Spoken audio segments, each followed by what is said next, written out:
Hola, mi nombre es Dulce Chacón. Soy una de las artistas que está presentando su obra en esta 14ª Bienal de La Habana. Y para platicarles de ella traigo esta presentación que les quiero poner el día de hoy para poderles platicar más extensivamente acerca de mi participación.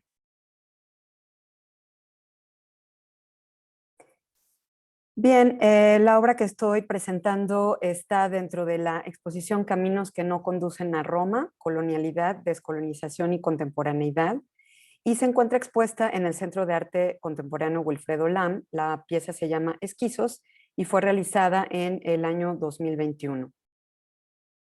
Esta pieza tiene dos momentos. Precisamente les voy a platicar ahora de la realización y el proceso que tuvieron estos dos momentos.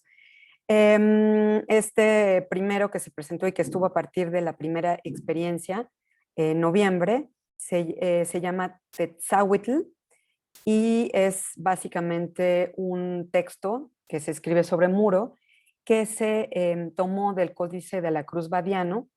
Este códice es el códice que básicamente yo utilizo para empezar a trabajar todo este proyecto. Es un códice que se realiza en el siglo XVI y fue escrito en el Colegio de la Santa Cruz de Tlatelolco, que ahora se encuentra dentro de la Ciudad de México, en la zona centro, y fue escrito en 1552, es decir, está cumpliendo 500 años este códice.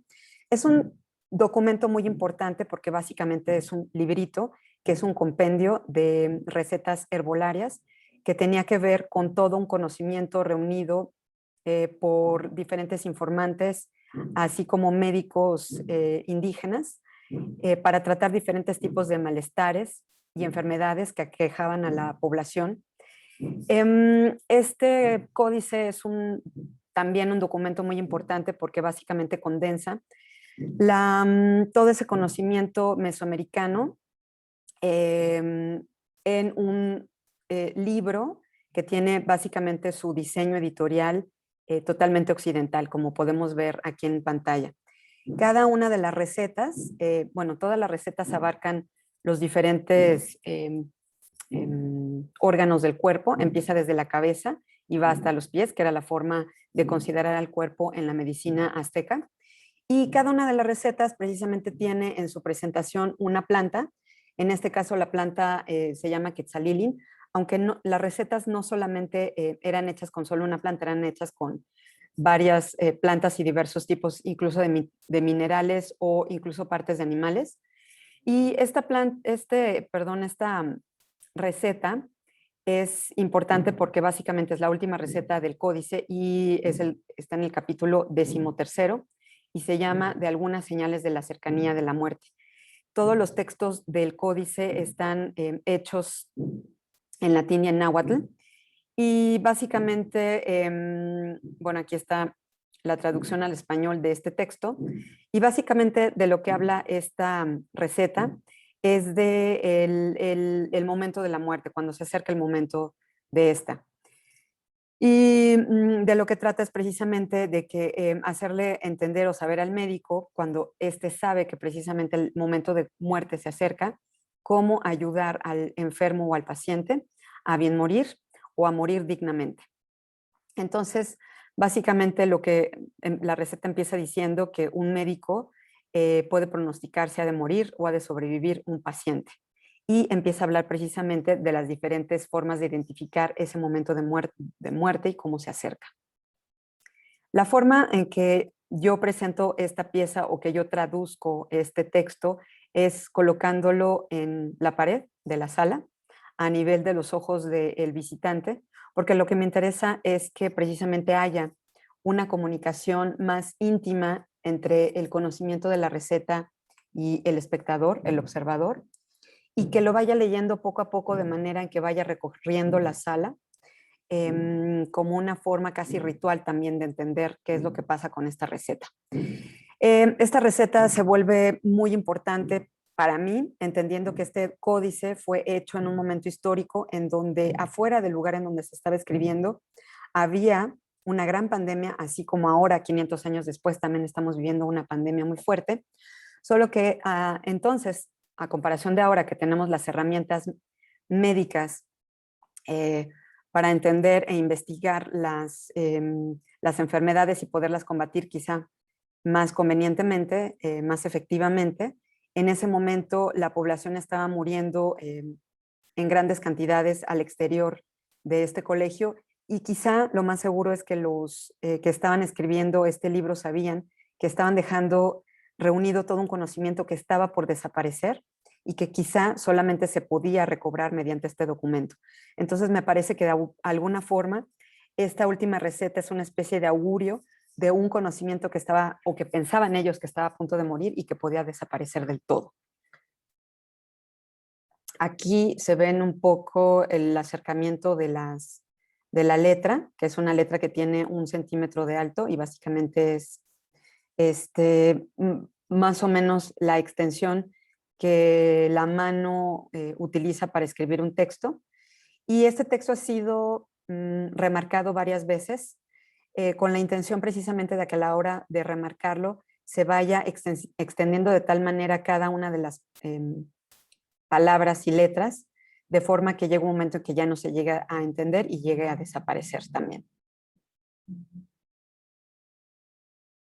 El segundo momento de esta pieza Esquizos es precisamente la pieza que se encuentra enfrente de este texto, que son una instalación de dibujo, que son 60 dibujos de plantas endémicas o nativas de México. Son dibujos hechos en tinta sobre papel. Y bueno, esta parte o este segundo momento del proyecto toma su nombre de los dibujos en blanco y negro realizados por el doctor Francisco Hernández, un protomédico enviado por la corona española a la Nueva España, en una expedición para poder ir a buscar o hacer una especie de levantamiento de todas el conocimiento herbolario y las plantas útiles para después poderlas ser llevadas o exportadas al viejo mundo y poder incorporarlas al conocimiento de la medicina occidental, ¿no? Entonces, todos estos dibujos fueron hechos por Francisco Hernández para acompañar sus descripciones de las plantas utilizadas en la herbolaria azteca. Esta iconografía botánica fue compuesta por casi 2000 dibujos a color que el mismo Francisco Hernández hizo y que fueron reunidos en 20 libros que fueron enviados a España. Y al momento de enviarlos a España, Francisco Hernández manda una carta al rey Felipe II mencionando que hay una serie de dibujos que él deja en México y que son dibujos en blanco y negro que él ya no puede transportar. Estos dibujos desaparecen, de esos dibujos no se sabe nada, y ahí es donde empieza precisamente este proyecto, es decir, del hecho de este documento perdido y de la idea o intención de tratar de recobrar ese conocimiento o ese documento que se pierde. Asimismo, estos libros que llegan con Francisco Hernández a España se pierden en el gran incendio de la Biblioteca El Escorial, donde se encontraban resguardados, y este incendio ocurre en 1651. Entonces, como les mencioné anteriormente, esta serie fue trabajada bajo la idea de reconstruir los documentos, pero actualizando algunas de las cualidades que poseen estas plantas en investigaciones hechas actualmente acerca de nuevo conocimiento en donde algunas de estas plantas sirven para tratar males contemporáneos como el cáncer o inclusive el SIDA. En cada una de las imágenes se muestra la morfología de las plantas, así como se describen sus usos medicinales, rituales, simbólicos, económicos e históricos, para hacer una breve mención de los múltiples niveles de relación que tiene el mundo natural con el mundo cultural. Aquí hay un acercamiento de la forma en que se ve o podrán visitar en sala esta pieza. Y precisamente el centro de la pieza empieza con este dibujo, que es el dibujo del maíz. La descripción de esta planta era tan extensa que lo que decidí fue delimitarlo solamente a escribir alrededor del dibujo de la planta, las diferentes formas en que se le define la planta en las varias lenguas que se pueden encontrar y que se hablan todavía en México. muchas de las plantas, como les decía, son endémicas o nativas, algunas son importantes aún hoy día porque tienen una relación muy estrecha con diversas actividades culturales, como por ejemplo el cempasúchil, que es esta planta que pueden ver del lado izquierdo. Es una flor que es muy, muy importante para la celebración del Día de Muertos, que ocurre cada 2 de noviembre en México y es una de las celebraciones más extendidas a nivel nacional. Se le llama Flor de Muertos. Asimismo, el amaranto, que es una semilla que es muy utilizada precisamente por su valor alimenticio. Es una semilla que tiene un alto nivel de proteína y que en algún momento fue censurada durante la colonia española, precisamente por la relación que tenía con los rituales de ciertas deidades.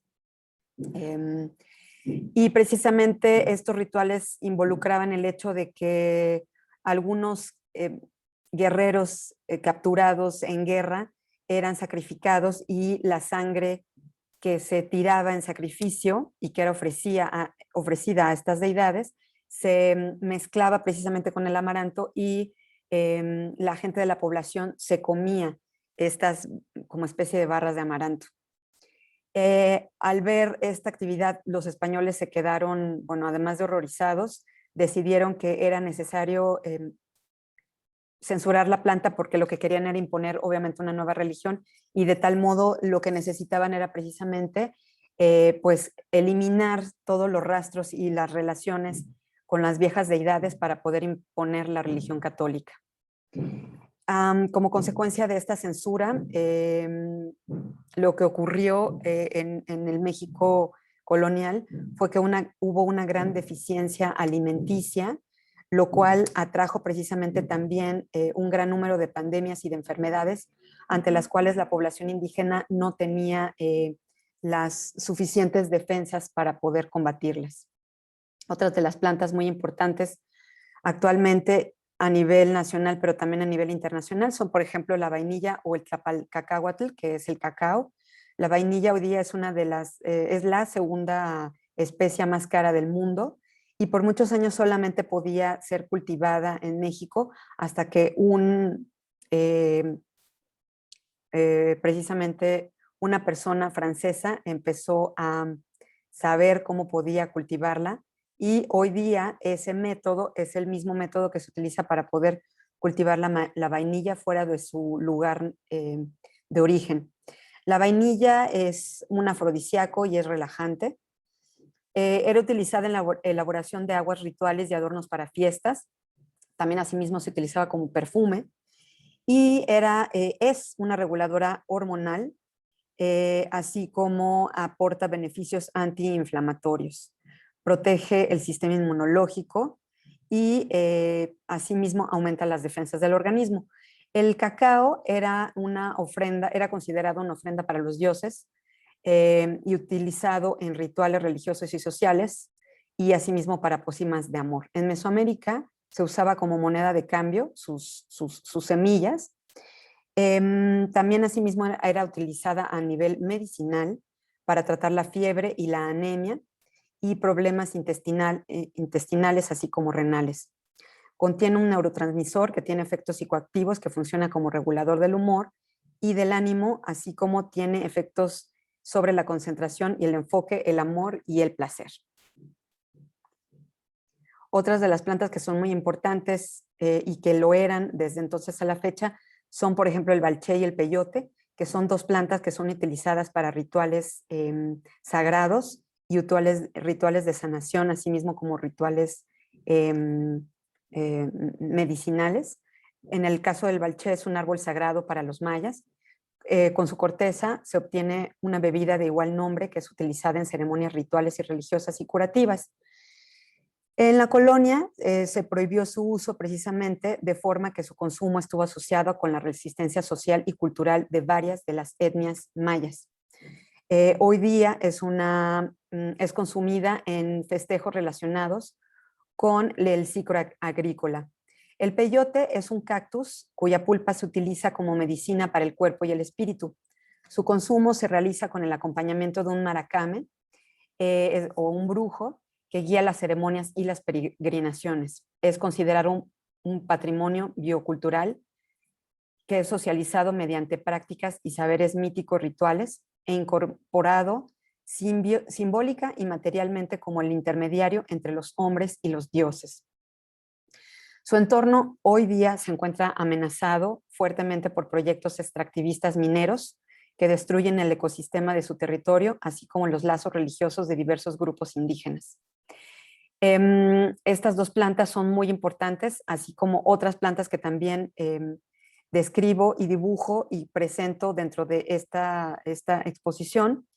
Algunas de ellas son muy importantes porque tienen cualidades o que son plantas que son utilizadas para males culturales, es decir, para males que tienen una sintomatología muy específica y que se nota en el cuerpo, sin embargo no se sabe de dónde vienen, como los males, como el mal de ojo, como el mal del susto o como el mal del aire, por ejemplo.